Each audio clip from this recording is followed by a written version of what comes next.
Welcome to Monday's edition of Warrior Daily. I'm Cameron Weidenthal here with baseball coach Ryan Kelley. Another pretty strong week, 5-1. Disappointing loss on Sunday. Talk a little bit about the past 6 games for everybody. Yeah, it's good to be on a winning roll, and unfortunately the last game we played wasn't on our end. But to get 5 out of 6 and to win a series, it's always good. But with our goals and what we want to accomplish, we want to be better than that. So we need to make adjustments, have a quality practice today, and get ready and prepared for the GLIAC week ahead.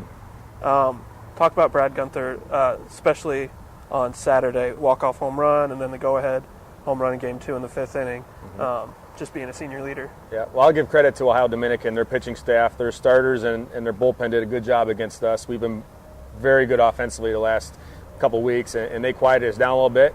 But we need someone to be in have a clutch performance offensively, and it was definitely Brad Gunther on Saturday, having a walk-off home run and then giving us a 2-run home run in Game 2 to solidify the win was awesome.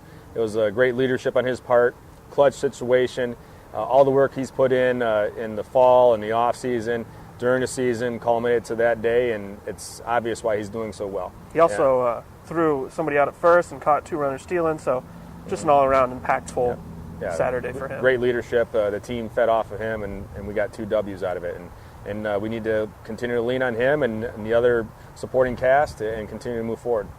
And then looking ahead, we got doubleheader at Tiffin on Wednesday, and then at Saginaw for 3 this weekend. Talk a little bit about those 2 opponents. Yeah, well, absolutely. Tiffin is a quality opponent when they play at their place. They're going to be prepared and ready to play against us with a lot of competition. We were fortunate to get a win at our place earlier in the season against them, and now we're going down to Tiffin, and they play very well at their yard. They have a good record there now. They hit well there. They play good defense. They bring a lot of energy to the table, and it's going to be a very, very good test for us to go on the road and play against them. On the road at Saginaw on the weekend, another good place where sometimes we haven't had the best situations, and they've gotten our number a few times, but for us to continue to finish strong and push, these are big road competitions for us this week.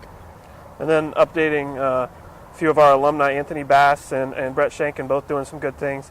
Anthony has a sub-3 ERA, and he pitched 2 scoreless at San Francisco on Saturday. Talk a little bit about him. Well, Anthony, he has the aspirations to be a starting pitcher at the big league level, and he did that last year. And after he went through some injuries, he's in the bullpen now, but he's doing good. Their team's not doing the best right now, but I know Anthony's a young leader on that team, and he'll do everything he can to help not only do well on the mound, but help his team be successful. And I look for great things out of him as the Major League Baseball season continues.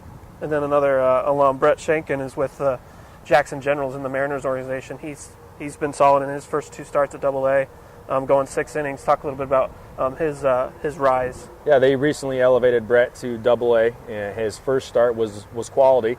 I think he only gave up 1 run potentially through 6 innings maybe. Yep. But Brett's done some serious development over the last few years, and he's got a great fastball with some good sink. And I've been in touch with the Mariners organization and their scouting services, and they've told me they're really excited about his potential, specifically with his strengths. And it's just up to him to continue to work hard and find a way to continue to develop and produce for the Mariners. And hopefully one day we might see a Brett Shanks and Anthony Bass matchup at the big league level. That'd be fun. And then another highlight off the field, the academic banquet was last week, and 11 baseball student-athletes were honored with 3.5 GPAs or higher. That's one of the higher totals from any of the programs here. Talk a little bit about what that means to your program. Well, it's great. Not only did we have 11 guys with a 3.5 plus GPA, but we have a host of others between a 3 and a 3.4 GPA. But those guys, the 11 that were at the banquet, it's a great event. Our athletic department, led by Candace Howard and Rob Fournier, put on a tremendous banquet for the student athletes that were honored. But that's a big part of who we are as a baseball program, as well as the other sports here at Wayne State. To be a student, that comes first. Being an athlete is second here. But to put the 2 together, there's a direct correlation between academic success and winning on the field. And that's a big part of who we are. We will continue to strive to do the best that we can academically and do great things in the classroom. Thanks, Coach. That'll do it for Monday's edition of Warrior Daily. Follow along at WSUathletics.com as the Warriors play at Tiffin on Wednesday and 3 games this weekend at Saginaw Valley.